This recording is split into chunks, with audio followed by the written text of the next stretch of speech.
Akashbani Imphal R.K Gorani na pau pazari ahanbada maruiba pau Sangai Festival lising ani kun mga buhmiyam na sagot pinabara Executive Chief Secretary Dr. Punit Kumar Goyal na apil tauri Security Force na mafam kaya di lalong bayaw na yamlaba kusukulay fagatle amasyung Bihar Vidhan Sabha Mekhal da nong na may paglaba NDA gi MLA singi mipam mama ngasi Patna da pangthok kadauri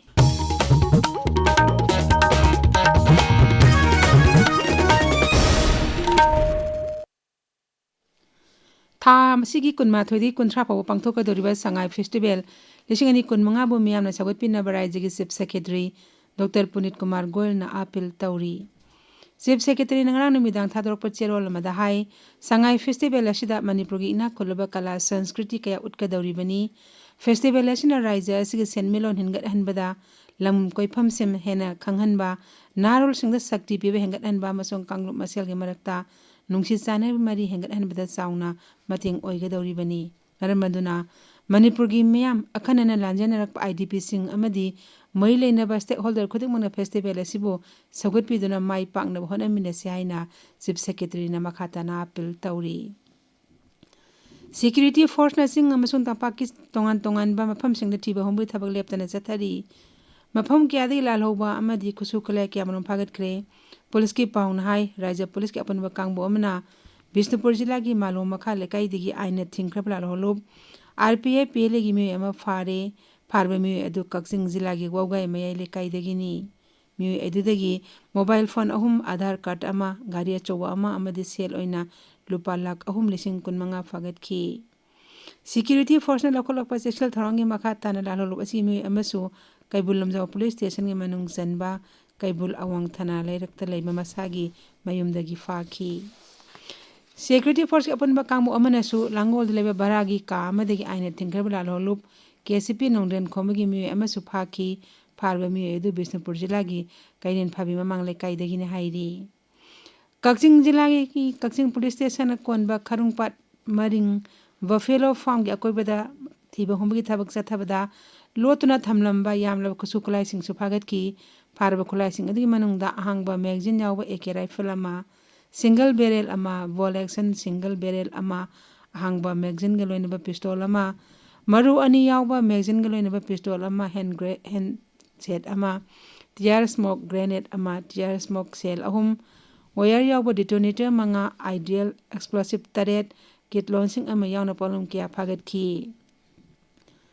Makhatana Security Force na thiba humgi thabak chathabada Bishnupur jilagi mamang patun akoibada gisu yamlaba kusukulai phagat ki kulai sing aduda magazine yawa 9mm pistol ama 9mm pistol ge magazine ani ge loinana ningthina semdoklaba pistol ama single barrel nongmai ani sniper ama number 36 ge hand grenade ani 12 gas ki kapa yariba maru manga 9mm ge maru mari 303 ge maru manga 2 inch mortar round ahum yawna tongan ba polom kya phangki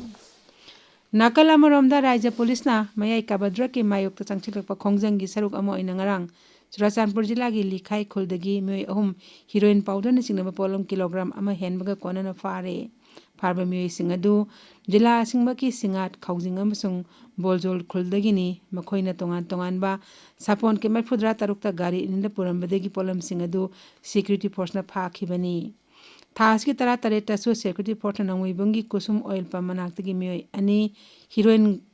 powder gram chahum yang kahum do hen bagalo ina na phaki pharba myoy sing aduna Bishnupur jila ki kokta pangal lamkhai amasung kokta bazar dagi ni Hanagi Mukhyamantri Nongthoman Biren ngarang Tamenglong gi Joint Tribes Council meeting unakre unaba du da inpui liangmai rongmai amasung Jemi Purukik meeting su saru yakhi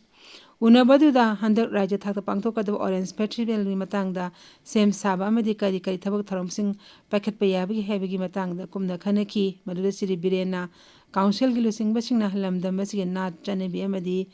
amato abi wakhalon kyagaloine na kumai adubu mai pangna pangthokna baluk liba fireb adugi damakta su thagatpa phongdokhi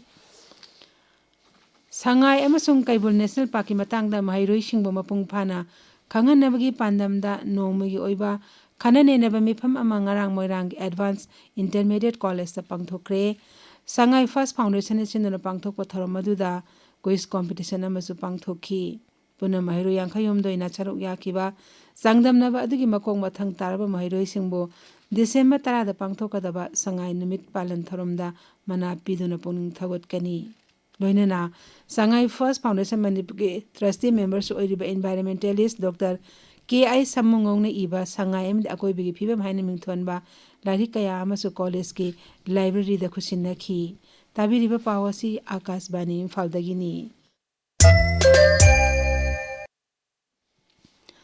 Bihar Bidhan Sabha Mikhalda Nauna Mai Paglaba NDA gi MLA Singi Mipam Amangasi, Patnada Pangtokadauri. Mipamaduda Apunba MLA, Sani Anigi Manungda, BJP, Janata Dal United, Janasakti Party Rambilas, Hindustani Awam Morcha, Amasung Rashtra Long Morcha gi Mute Sing Yauri. Mipam Aduna, NDA gi Mapang Oriba Dol Sing Lusing Bakane Nebagi Mipam Ama Oigadori, Masigidamag,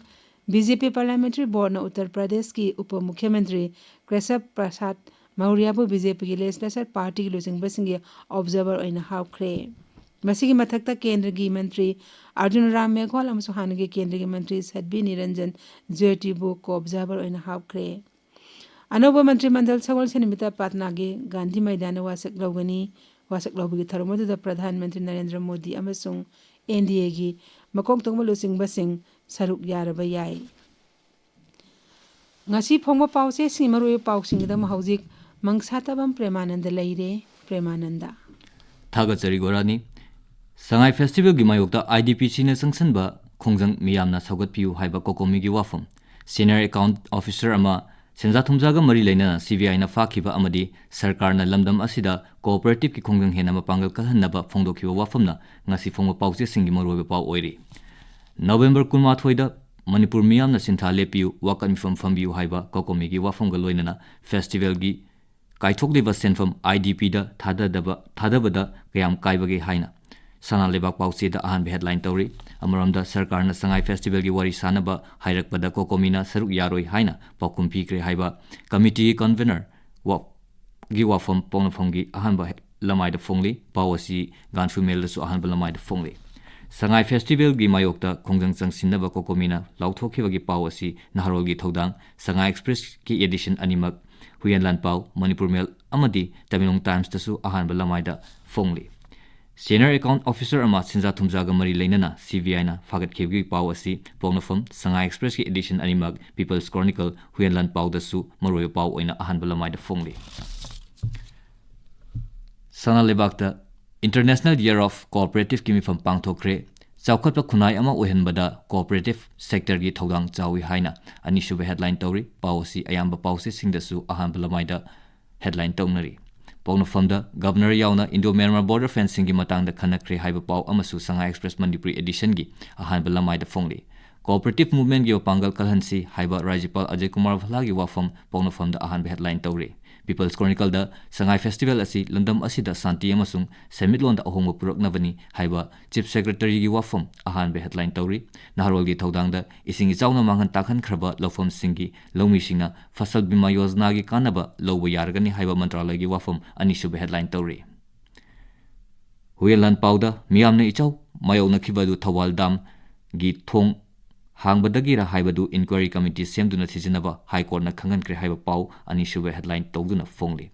Nupi amasung nupi msa singi mathakta chathaba miod minai thingnaba nongmogi oiba miyam puna wakal taminaba gi thoram ama Tamenglong headquarter da pangthokibgi pauna gan female gi ahan be headline oili Gorani. Thagachari Premananda. Hauzik aroibada maroiba pau amuk hana. Sangai Festival Esingni Kunmanga Bhumiyam na Sagot Pinaba Raijagi Chief Secretary Dr. Punit Kumar Goyal na appeal tauri. Security Force na mafam kiyadigi lalauba yauna yamlaba kusukulay fagle amasung Bihar Bidhan Sabha Mikhalda nauna mai paklaba NDA gi MLA singi mifam mama ngasi Patnada pangthok kadauri pauloi jari.